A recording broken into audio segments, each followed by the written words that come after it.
Suportado ng rice stakeholders at mandated price ceiling sa bigas. Yan po'y pag-usapan with Ma'am Rowena Sanicon, ang lead convener ng Philippine Rice Industry Stakeholders Movement. Ma'am, magandang araw po. This is Aljo Bendijo. Magandang araw po sa inyo, Aljo, and sa lahat ng mga tagapakinig. Opo, ma'am. Opo. Programa. Ma'am Rowena, opo, ano po ang ginagawang hakbang ng inyong pong samahan, Philippine Rice Industry Stakeholders Movement, upang maintindihan po ng lahat ang price ceiling sa bigas? Yes, ngayon kami ay busy lahat sa paghahanda. Nung mga nakaraang araw para nung September 5 nakastart tayo, Opo. we made sure that yung ating mga retailers na nasa network natin ay magkaroon ng 45 pesos at 41 pesos. Mas maraming 45 yun sa paghahanda para makatupad sila doon sa EO 39, no? Na ating tayo ay magkaroon ng maayos na takbo yung bigas natin. Ano po ang Sa merkado. ano po magiging participation ng PRISM? Tama o ba? Yung movement sa assistance ng gobyerno upang mapabilis ang proseso nito? Oo. Yung mga rice miller, ako yung rice miller, no? At Opo. saka yung mga rice trader. Meron kami mga network ng mga retailers. Ito ay aming minomonitor, making sure na ito ay magkakaroon sila ng supply para nakipagtulungan din kami sa DA at sa DTI Opo. para masuportahan din kung sino ba yung mga retailers na wala pang supply para dito sa 45 pesos at 41. So, ito yung monitor natin, sinasubmit natin kung saan pa ba yung saan ba yung mga tindahan na meron na to. At the same time, para malaman din dun sa mga retailers, tomorrow, there will be a meeting with the Grecon Group. Ito yung mga organized retailers. No? Ito sila yung mga retailers na nagtitinda dati sa EDFA.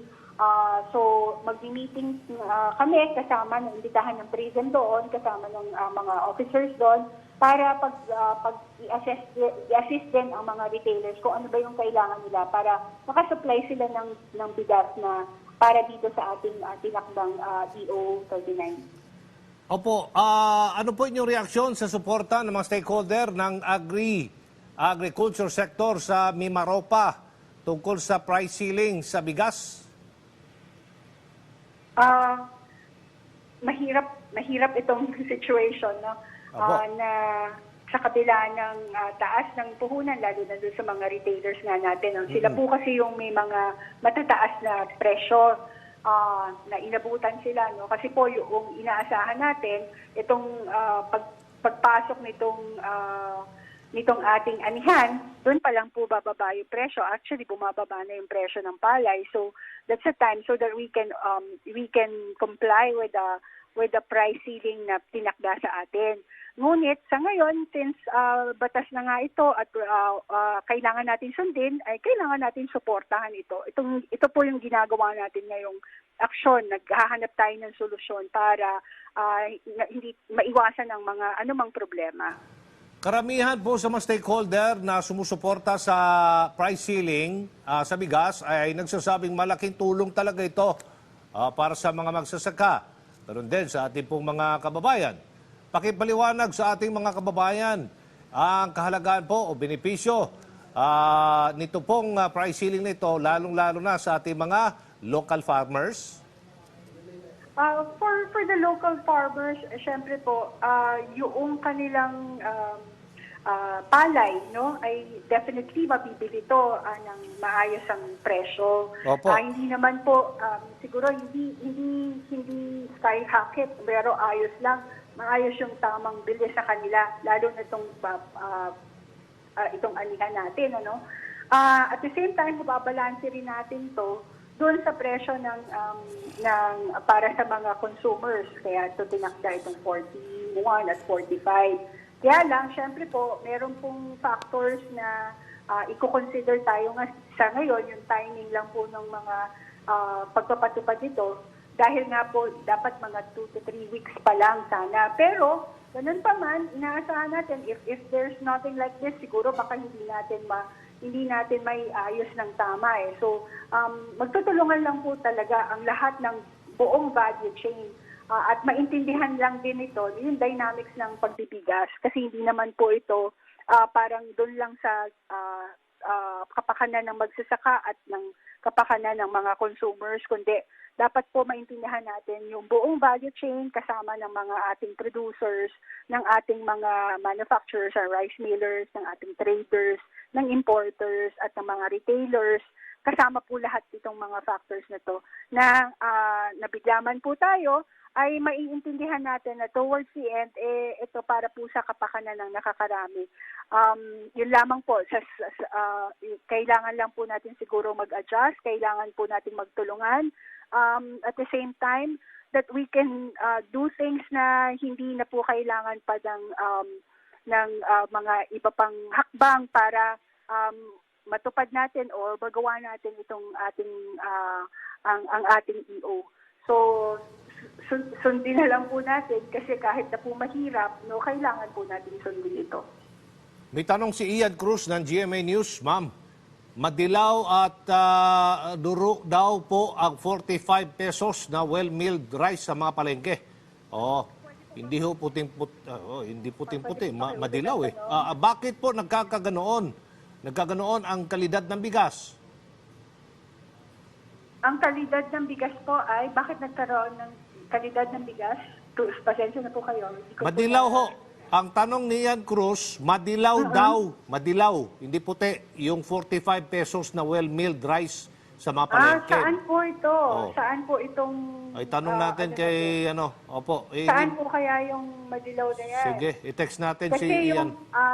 yung siguro po dapat, baka po posible po dun sa 41, pero dun sa 45 po, kung ito ay bago or maayos, kasi 25% well-milled rice po ito, inaasahan po natin na maganda o maputi naman yung kalidad. Pero sa 41 po, posibleng umano na to, yung dahil regular milled rice lamang ito. Pwede po natin pa-check, tingnan po natin, baka po wala lang silang maisusupply dito. So, pwede po natin gawin. Yun nga, makikipagtulungan po kami sa DTI. We're talking to DTI at saka dun sa mga retailers at saka yung mga traders din po at rice miller, para po to make sure lang po na maikakalat po natin yung presyo na ito para meron pong available dito sa ating merkado. Opo. Ano ba pinagkaiba talaga niyang well-milled at saka yung regular? Okay. Opo. Ang regular milled rice po, Opo. ay ito po yung milling degree. Yung pagkakagiling po niya ng palay. So pagka yung regular milled po is 1 pass. Ibig sabihin, isang beses lang siya dumaan dun sa rice mill. Pero actually ngayon, kasi puro mga maganda ng klase yung ating rice mill. So yung sa broken percentage ng broken is nasa 30 to 40% broken po ang meron dun sa regular milled rice. Hindi po siya ganun kagandahan kasi nga po 1 pass lang siya. So medyo yun nga yung merong grayish o yung yellowish po na nakikita is yung kalado. Pagka po kasi ang palay natin ay hindi masyadong na-dry o hindi siya nagkaroon ng nakuha yung 14% moisture content, yung post-harvest niya, nagkakaroon po siya ng dilaw o kala na tinatawag natin. Well, doon naman po sa well-milled rice, these are doon sa tinakba natin na 45 pesos, ay ito po yung well-milled rice. Ibig sabihin po niya, dumaan po siya ng 2 pass. These are the 25% broken, pero maganda po siya dapat. Maputi, bago, pero depende po sa stocks ng ating mga retailers.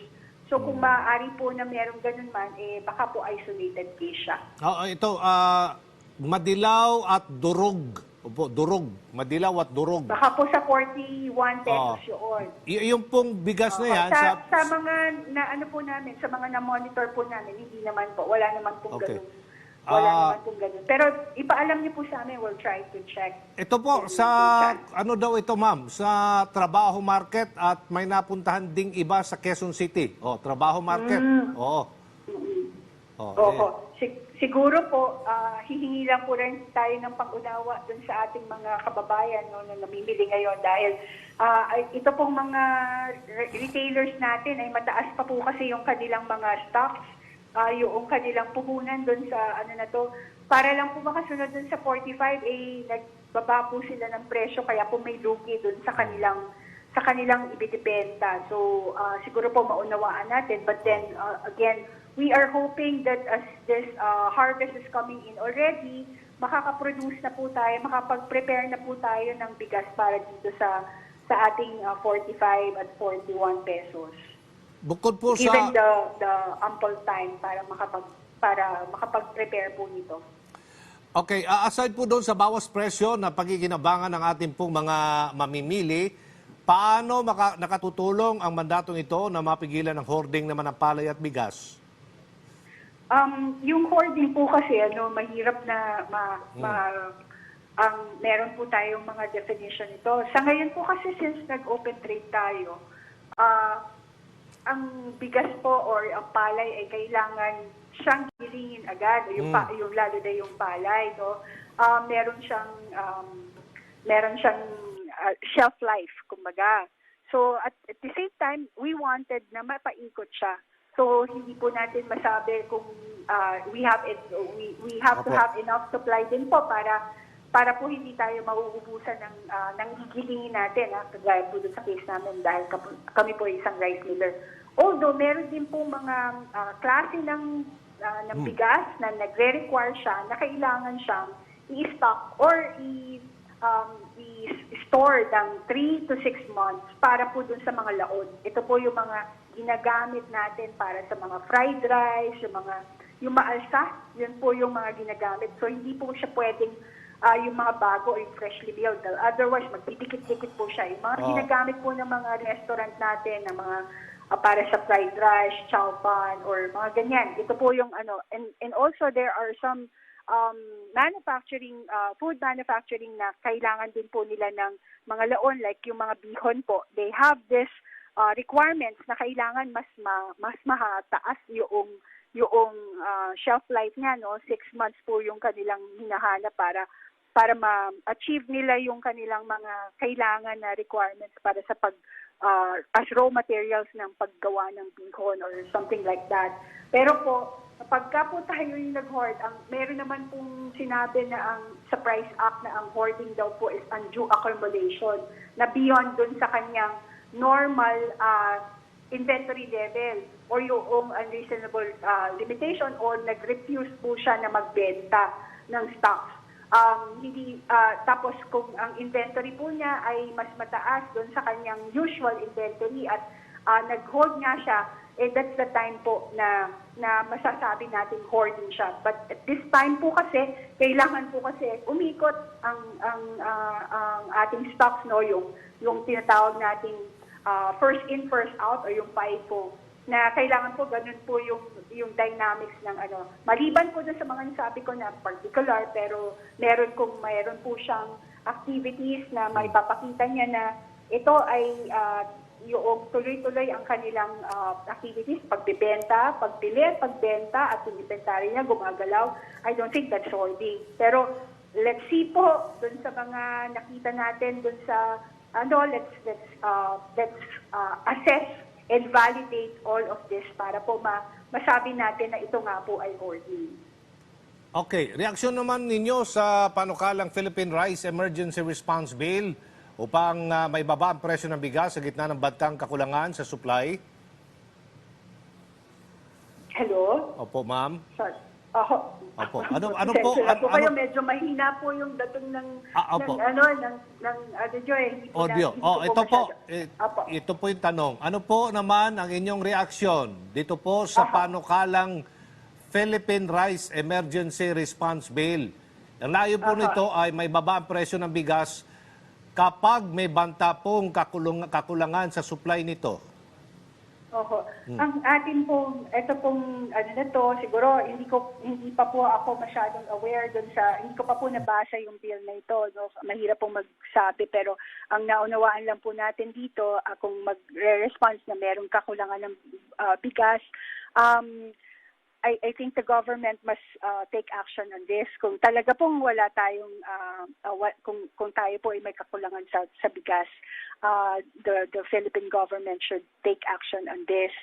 Pero kailangan po natin, again, to be able to assess on the matters para po hindi po maapektuhan yung buong value chain, or makita po natin, kagaya po niyan, kung meron pong sapat na bigas na maibibigay sa ating kababayan, tama lang po yun. Yung hindi lang po maapektuhan ang ating mga farmers at ang ating consumers as well.